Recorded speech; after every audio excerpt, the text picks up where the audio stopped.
Boa noite a todos. Eu quis dar essa introdução hoje, porque hoje nós vamos estudar, além de outras coisas, nós vamos estudar também o amor de mãe, a extensão que tem o amor de mãe. Quem é mãe, com certeza vai compreender. E quem não é, com certeza é filho ou filha. Então, vamos aprender muito juntos hoje, com essa lição que André Luiz está nos trazendo e que tem o título de leitura mental, e nós vamos terminar hoje a história do Padre Domênico. Vamos saber o desfecho dessa história dele, uma história real, trazida a nós pelos ensinamentos de André Luiz, e vamos juntos aprender um pouquinho mais de tantas lições que ele sempre nos traz. Conforme a gente faz toda semana, vamos falar um pouquinho do contexto que essa segunda parte vai nos trazer. Então, na doutrinação de Padre Domênico, vai entrar em cena agora a participação de Padre Hipólito, que faz comovidas considerações em torno da missão do sacerdote, aponta a cobrança da consciência, da qual não podemos escapar, e relembra os sofrimentos de Jesus em um comparativo. Haverá também a chegada de Ernestina, que é mãe de Domênico, que a reconhece e lhe pede ajuda. A mãe o incentiva para a luta e o reajustamento com grandes conselhos. E já mudado em seus sentimentos, Domênico roga à mãe que o ajude. Vai ser o momento da prece. E, envolvido pelo abraço amoroso da mãe e buscando a reabilitação, partem rumo à crosta planetária. Então, muitas coisas nós vamos aprender nessa segunda parte do capítulo, né? Nós vamos aí observar que sai a participação da clarividência da Luciana, que estudamos na primeira parte, nós conhecemos um pouquinho a respeito de tudo isso. Luciana nos traz, através da clarividência, todo esse passado, né, da última existência de Padre Domênico. E vai entrar agora o Padre Hipólito. Vamos conhecer também a mãe de Padre Domênico, Ernestina, que vai ter uma participação fundamental, como toda mãe tem, vai ter uma participação fundamental na doutrinação desse espírito, na consciência que esse espírito vai ter de tudo o que fez na existência passada.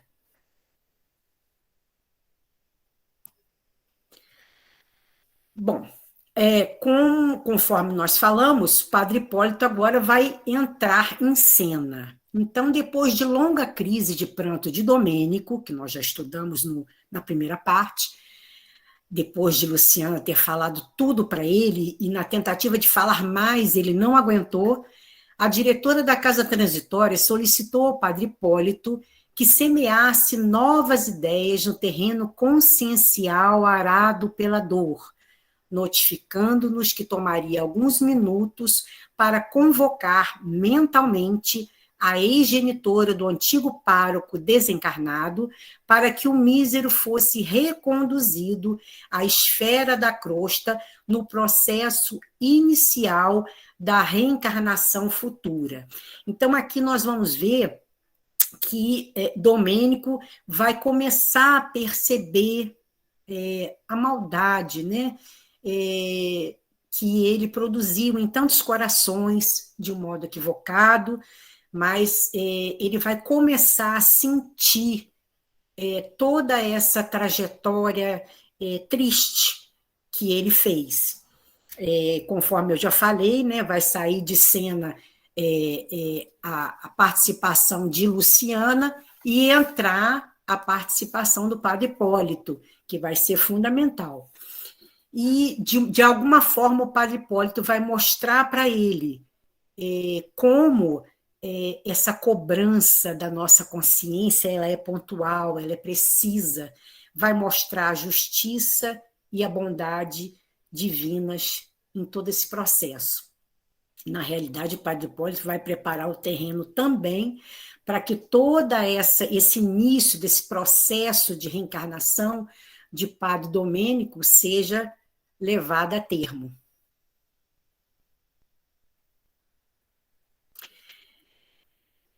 Aí Padre Hipólito inicia essa participação. Trazemos, diz o Padre Hipólito a Padre Domênico, trazemos na própria consciência o arquivo indelével dos nossos erros, da mesma maneira que os justos são portadores das notas íntimas que os glorificam diante do Pai Altíssimo. E advertiu: cerra para sempre, meu amigo, a porta do ego inferior, cala a vaidade, o orgulho, a impenitência, não maldigas. A igreja que nos reunia no círculo carnal é santa em seus fundamentos. Nós é que fomos maus servos, desviando-lhe os princípios básicos para a satisfação de instintos dominadores. Poderemos culpar, porventura, as mães devotadas pelos crimes voluntários dos filhos? A Igreja Universal de Jesus Cristo, que congrega todos os seus apóstolos, servidores, discípulos e aprendizes, é mãe amorosa e fiel. Então é interessante esse início desses esclarecimentos de Padre Hipólito a Padre Domênico, o cuidado que Padre Hipólito tem no início dessas colocações. É interessante a gente observar que Padre Hipólito se coloca como nós. Ele traz isso, ele coloca isso não só para o Padre Domênico, né? Ele se coloca também nessa colocação pontual dele e nos coloca também. Na realidade, tudo que ele está falando aí é para nós também. Né? Quando ele adverte, cerra o ego inferior, a porta da vaidade, a porta do orgulho, a impenitência, não maldigas, nós é que somos maus servos. Na realidade, como nós já vimos na primeira parte, toda a doutrina, a parte doutrinária da religião, ela é ótima, ela é muito boa. E o que acontece é o homem, né, que através do seu egoísmo, dos seus equívocos, modifica tudo em benefício dele próprio. Na realidade, antes de Padre Hipólito fazer essa colocação, ele pergunta a Padre Domênico sobre a redenção. Né? Ele fala a Padre Domênico se o Padre Domênico não estaria interessado na redenção. Então, o que é na realidade a redenção?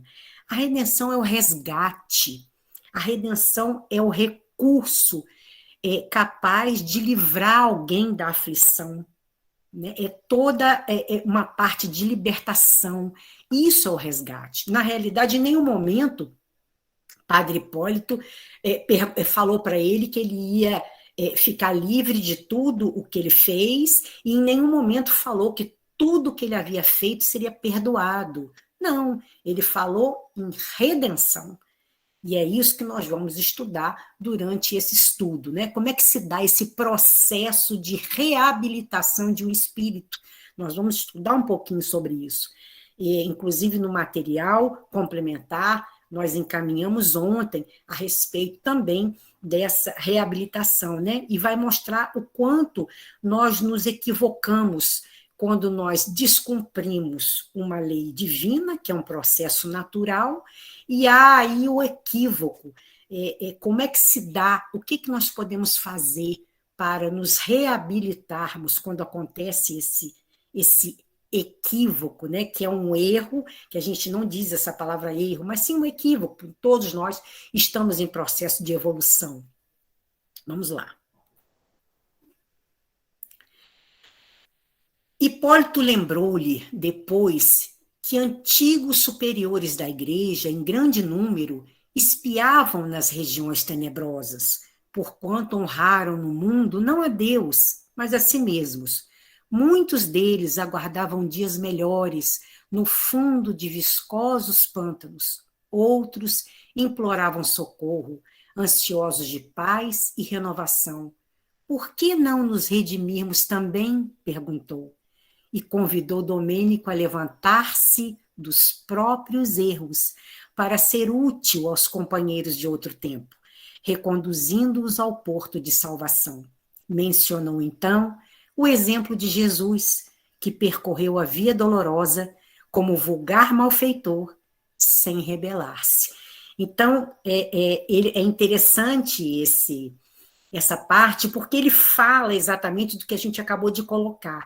Ele fala dos erros, ele lembra, todos nós nos equivocamos, né? Todos, não foi só o padre Domênico, todos, sejam superiores, sejam sacerdotes, sejam de qualquer linha doutrinária, seja em qualquer situação, todos nós nos equivocamos. E a gente, ele traz também o exemplo de Jesus, né? Como Jesus passou por tanta coisa e se passou por um vulgar malfeitor e se manteve firme, sempre perseverante a nos dar o seu exemplo. Quando a gente fala a respeito de erros, a gente tem que ter uma noção a respeito do que seriam os erros. E nós vamos agora estudar um pouquinho a respeito de todo esse processo. Se a gente for pensar, vamos entrar agora no que seria uma reabilitação, né? Todo esse processo, ele precisa, quando nós nos equivocamos, ele precisa de uma reabilitação. O que é uma reabilitação? É o ato ou efeito de reabilitar. Por exemplo, a reabilitação de um condenado é a recuperação, é uma reparação, é uma restauração. Então, conforme eu encaminhei, né, nós encaminhamos aí no material complementar, hoje nós vamos caminhar um pouquinho em cima do que André Luiz nos traz a respeito desse processo que todos os que se equivocam passam. E quando a gente fala em erro, e nós já falamos também em outras vezes, em consciência, a consciência moral, ela também está ligada à ética, né? Mas como é que é isso? Como é que essa consciência moral está ligada à ética? Mas por quê? Nós vamos buscar essa explicação na filosofia. A filosofia nos traz isso. Por que a consciência moral está ligada à ética, né? Vamos avançar um pouquinho mais nesse conhecimento aí que a gente está trabalhando hoje, para a gente poder aprender juntos. A respeito de reabilitação, Kardec nos ensina, no livro Céu e Inferno, na primeira parte, no capítulo 7, no item 16, nos ensina arrependimento, expiação e reparação constituem, portanto, as 3 condições necessárias para apagar os traços de uma falta e suas consequências. É interessante que esses 3 itens, inclusive que está no nosso material complementar também, esses 3 itens são fundamentais. Mas aí também a gente fica pensando, mas como é que isso funciona? Como é que isso se encaixa dentro do nosso possível equívoco? Como é que isso se dá? Como é que o arrependimento, a expiação e a reparação vai entrar nisso tudo? E segundo tudo isso, esse pouquinho que a gente começou aí, porque nós vamos falar mais sobre isso, né? A gente vai aprender mais em outros capítulos, mas o processo de reabilitação consiste de alguns tópicos, conforme nós já falamos, né? A consciência plena do equívoco, e Divaldo nos trouxe isso também, a consciência plena do equívoco, o arrependimento do ato praticado no íntimo do ser faltoso, não é só simplesmente arrepender. O arrependimento é muito sincero e a gente sabe quando ele é. A reparação propriamente dita é nela que são enfrentados e anulados todos os efeitos negativos do antigo proceder. É o que nos ensina Kardec. O arrependimento suaviza os traços da expiação, abrindo pela esperança o caminho da reabilitação. Só a reparação, contudo, pode anular o efeito, destruindo-lhe a causa. Está no Céu e o Inferno, na primeira parte, capítulo 7, item 16. Muito interessante. E, finalmente, no Livro dos Espíritos, na questão 1009, Kardec nos ensina também que o castigo só tem por fim a reabilitação, a redenção. Vamos caminhar. Aqui já entra a presença de mãe, né? Ernestina é chamada e ela começa todo o processo de modificar, do entendimento daquele espírito que já estava consciente no seu íntimo de toda a maldade que praticou durante sua última existência. E ele pergunta à mãe, né? Ele diz à mãe que ele tinha sido realmente, que tudo que ele fez, que ele estava tendo consciência de todos os erros dele, de tudo que ele praticou, de tantas pessoas que ele feriu. E a mãe lhe diz: eu não sei, meu filho, se foste criminoso. Sei que te amo com toda a alma. Sei que sentia profundas saudades de tua presença carinhosa, no desejo enorme de sentir-te de novo junto de mim. Deixa que nasçam em ti pensamentos de júbilo e reconhecimento ao Pai de inesgotável bondade, que nos reúne compassivamente. Medita um instante, Domênico, sobre a grandeza divina e certificar-te de que ninguém permanece ao abandono. O pensamento de gratidão a Deus, dentro das sombras do sofrimento, é como o raio brilhante de aurora, preludiando a vitória plena do sol sobre as trevas densas da noite. Qual de nós não terá sido defrontado pela tormenta da ignorância? Todos tivemos pedras e espinhos na longa estrada da redenção. Muitas vezes caímos, entretanto, a mão invisível do Senhor arrebatou-nos, misericordiosa, do mergulho na lama ou das furnas do abismo. Tem coragem e levanta-te intimamente para o novo dia.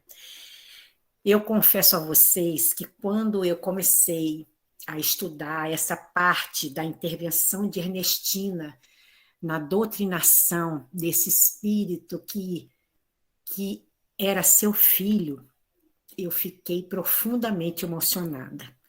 Com toda a colocação que Ernestina traz, do jeito que ela começa através das lembranças, né, de quando eram mãe e filho, encarnados, da lembrança quando ele era pequenino, me fez lembrar muito Maria, no filme A Paixão de Cristo, né? Que ela lembra toda aquela passagem quando ele era pequenino, quando ele caía e ela corria para ampará-lo, né?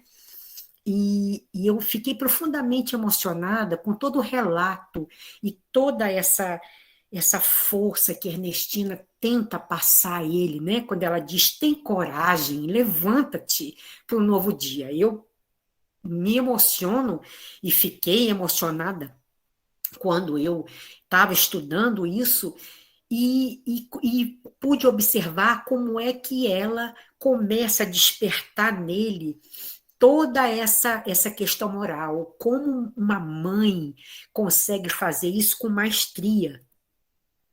Inclusive, no livro dos Espíritos, na questão 385, fala dessa dimensão do amor maternal e diz: o amor de uma mãe por seus filhos é reputado como o maior amor que um ser possa ter por outros seres. Isso está no capítulo 7 do Retorno à Vida Corporal, 6 da infância. Essa questão, quando eu procurei essa dimensão do amor maternal, é uma coisa que não tem como a gente mensurar. Quando os espíritos esclarecem a respeito de o que é o amor de uma mãe, eles comparam, eles já dizem que não, eles é reputado como o maior amor que um ser possa ter por outros seres. É inacreditável, é uma coisa que não tem como a gente conseguir entender isso, né?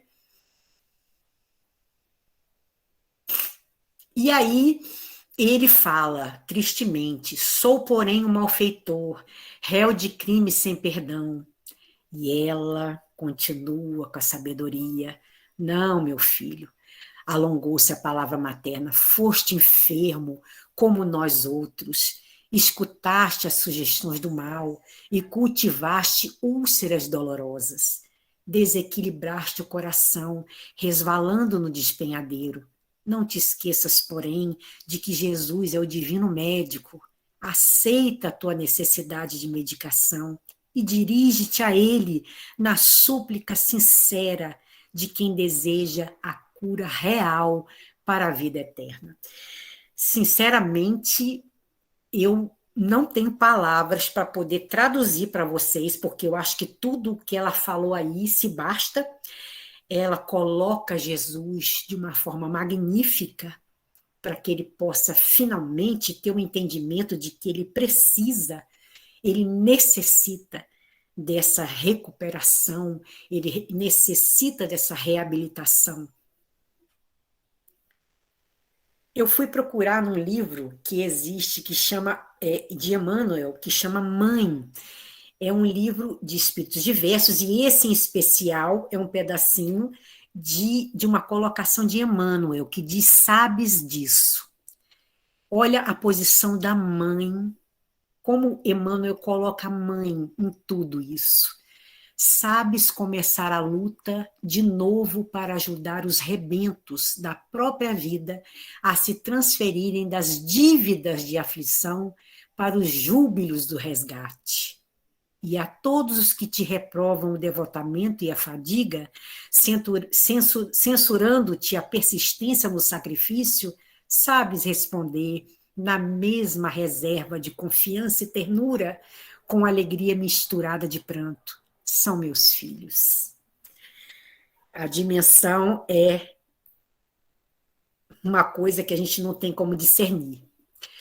Aí entra a prece. E ela coloca a necessidade, e ela relembra isso a Domênico e diz, ele diz a ela, né? Ajuda-me a dobrar os joelhos novamente e a rezar de mãos postas para que o Pai do céu me faça esperar sem aflição e esquecer o mal sem olvidar o bem. Ernestina, extremamente emocionada, auxiliou a prosternar-se, amparando-o, porém, com inexcedível ternura. Em seguida, copiando os gestos das mãezinhas cuidadosas e desveladas, segurando criança tenra, uniu-lhe as mãos em súplica e, chorando para dentro de si mesma, disse-lhe, repete, filho, as minhas palavras. Nesse momento, eu fiquei me lembrando como isso é muito típico das mães, né? O ato de ensinar a orar. Eu me lembro que minha mãe tinha essa preocupação, né? E eu me lembro, muitas vezes, eu orei junto com minha mãe, não só quando eu era pequena, mas também depois, já de adulta, enquanto ela estava, inclusive, adoecida, nós fizemos muitas preces juntas. E eu me lembro que eu dizia a ela assim, minha mãe, vamos orar pelos que não podem, pelos que não sabem e pelos que não querem. Eu me lembro disso, e isso foi muito, isso ficou, eu sempre falava isso para minha mãe. E o fato de colocar as mãozinhas juntas nas lembranças de todos os que são filhos e de mães, nós temos esse hábito de dizer, vamos rezar para o Papai do Céu, e juntas as mãozinhas. E é muito interessante esse ato, porque é a primeira referência que nós temos do nosso Pai maior, a primeira referência de Deus, né, da concepção de Deus, é através das nossas mães que nos trazem isso. São elas as primeiras a nos direcionar, né, para essa ideia de Deus. Nesse momento, Ernestina, ela coloca as mãos juntas e pede a ele que repita a prece que ela vai proferir. Nesse momento, eu gostaria de pedir muito à nossa irmã Zélia que fizesse a prece de Ernestina, para que todos nós pudéssemos, nesse momento, entender a intensidade dessa prece. Por favor, minha irmã.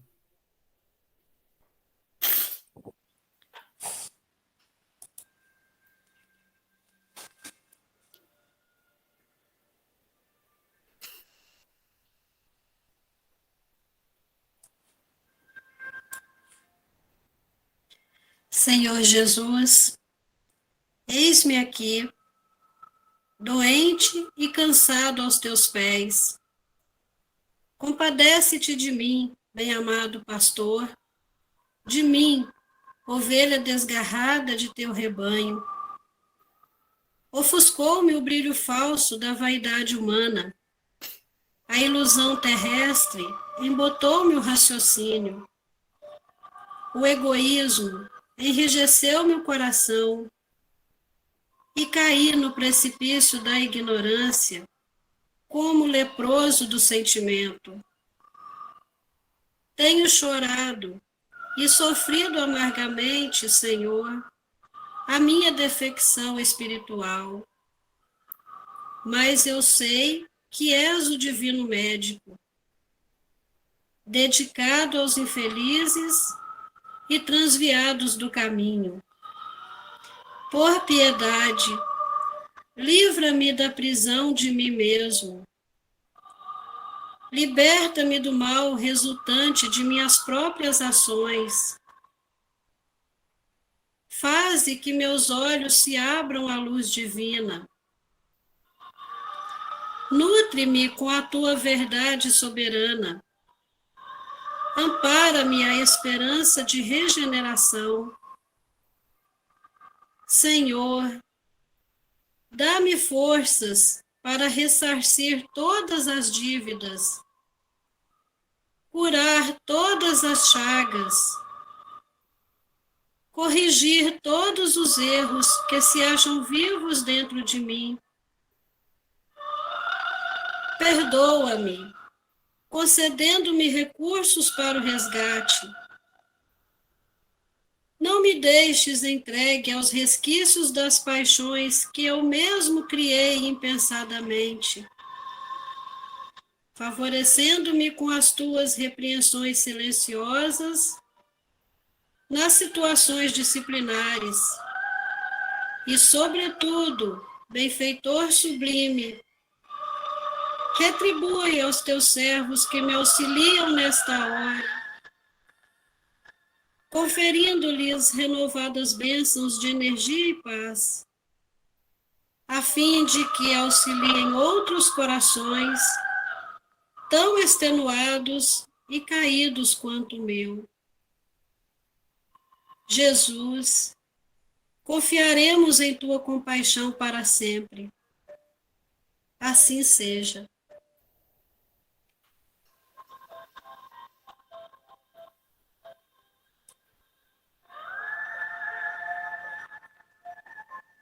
Obrigada, minha irmã. Não temos realmente, né, como definir toda a intensidade dessa prece e esse louvor. Vamos seguir, então, para terminarmos a nossa toda essa história, né, de Padre Domênico, que muito nos ensinou e nos ensina diariamente. Domênico pergunta à mãe por Zenóbia e passa a descrever os sentimentos acalentados em relação a ela. Justifica-se alegando que adotou o sacerdócio por Zenóbia ter desposado outro homem. Confessou que, ao perdê-la, acreditou que a religião lhe ofereceria refúgio inexpugnável contra as tentações. É interessante, agora nós começamos a entender que tudo, né, na vida, é claro que não há justificativa para tudo que ele fez, mas ele começa, ele pergunta à mãe, né, por Zenóbia, e começa a falar que se dedicou ao sacerdócio porque se desiludiu, porque ela o abandonou, né? Ela não quis saber dele. Então, eles tiveram, aí é que a gente começa a entender o que ligava Padre Domênico a Zenóbia, né? E ele começa a falar para a mãe tudo o que aconteceu, o que Zenóbia casou novamente, casou-se, e ele não pôde levar a termo tudo que ele sonhou em relação aos dois. Então, na realidade, é muito interessante. E nisso, quando ele fala isso, é mais uma vez a intervenção da mãe se vem de uma forma incisiva, porém com muito cuidado, porque ele ainda estava em desequilíbrio, né? Então, ela tem o cuidado de revelar a ele a realidade, porém com cuidado para que ele não se desequilibrasse, porque ele já tinha chegado a um ponto em que já estava quase lá, né? Para poder entender todo o processo que ainda o aguardava. Então ela diz: cala-te, meu filho, não te presumas o único sacrificado. Se houvesses aceitado a vontade divina, o presente ser-nos-ia menos doloroso.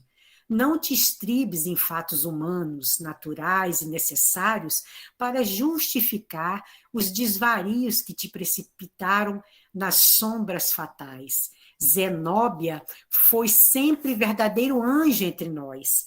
Quem teria sido a maior vítima? O homem jovem e forte que se recolheu livremente à organização religiosa, a facultar-lhe 1000 processos diferentes na prática do bem, ou a pobre menina forçada pelas circunstâncias da luta terrestre a desposar um viúvo rodeado de filhinhos aos quais deveria dedicar-se na categoria de mãe. É interessante que ela observa isso muito claramente para ele. Ela mostra a ele que a senda sacerdotal foi uma escolha dele, uma livre escolha que ele teve, né? O que ele fez desse sacerdócio, né? Ele terá, logicamente, que a consciência dele terá que, de alguma forma, ressarcir os danos. Mas também diz a ele que Zenóbia optou por um outro caminho, né? Naquela época, a mulher, nós sabemos disso, né? Naquela época, a mulher não tinha as opções que tem hoje, né, de simplesmente fazer ou desfazer alguma coisa, ou ter isso ou aquele entendimento. Não, a mulher, naquela época, tinha que até agia por senso de responsabilidade, por força dos pais. Então, tem toda essa lógica, e ela optou por esse caminho. E aí, ele, depois de tudo que Ernestina esclarece a ele, ele dá razão à mãe e entende toda a situação, né? E nesse momento, Zenóbia profundamente emocionada, e Zenóbia começa a chorar. E aí a gente percebe, nesse final, a gente percebe o seguinte, que a todo momento Zenóbia estava ao lado dele, porém não lhe foi permitido visualizar Zenóbia, né? E não foi permitida a ela se mostrar a ele, porque ambos existiam para ambos todo o envolvimento de sentimentos nisso tudo. Então, a espiritualidade é sábia, existia uma possibilidade de desequilíbrio. Então, Zenóbia começou a chorar e essas lágrimas pingaram em Domênico. E ele até chega a perguntar para Ernestina, minha mãe, o que é isso? Né? Quem está chorando próximo a mim? E é um desfecho muito lindo. Quem lê o capítulo sabe. E, finalmente, essas escolhas e missões elas são realizadas, envolvido pelo abraço amoroso da mãe. Ele finalmente entende a necessidade da reabilitação. Eles partiram ambos em direção à crosta planetária. Zenóbia enxugou as lágrimas, revelando alegrias desconhecidas, alegria pelo reconhecimento também da ajuda de todos os envolvidos, os espíritos amigos que a ajudaram, entre eles André Luiz, e agradeceu a colaboração fraternal de todos. Finalmente, meus irmãos, encerramos aqui o nosso capítulo 7, que trata-se da leitura mental. Ainda vamos estudar muito a respeito, vamos aprender muito juntos a respeito desse arrependimento, né, dessa situação de reabilitação, de tudo isso, ainda temos muito a caminhar para aprender. E eu coloco esse slide que até o Carlos Gomes colocou no grupo, eu entendi muito propício agora para falarmos da evangelização íntima. A grande necessidade, ainda e sempre, é da evangelização íntima, para que todos os operários da causa da verdade e da luz conheçam o caminho de suas atividades regeneradoras na redenção humana, se de fato pretende servir em nome do Cristo. Assim será mais fácil compreender a finalidade do centro espírita, porque em espiritismo não basta crer, mas sentir e aplicar com o Cristo. É esse o entendimento que nos traz a União Espírita Mineira, a UEM, através desse slide de acolhimento no centro espírita. Essa evangelização íntima nos faz necessária, meus irmãos. Nós precisamos, isso eu me incluo também, e sempre, sentir e aplicar com Cristo. E encerro a nossa apresentação de hoje com uma colocação de Emmanuel em comentários às cartas de Paulo, que vem calhar com tudo que nós hoje tivemos o propósito de aprender. Onde estiveres e como estiveres, nas áreas da dificuldade, dá-te a serenidade e ao espírito de serviço e entenderás com facilidade que o amor cobre realmente a multidão de nossas faltas, apressando em nosso favor a desejada conquista de paz e libertação. Meus irmãos, muita gratidão pela oportunidade que me foi dada de aprendermos juntos e caminharmos juntos. Ainda temos muito a aprender. Até o próximo capítulo. Muita gratidão a todos pela oportunidade de falar.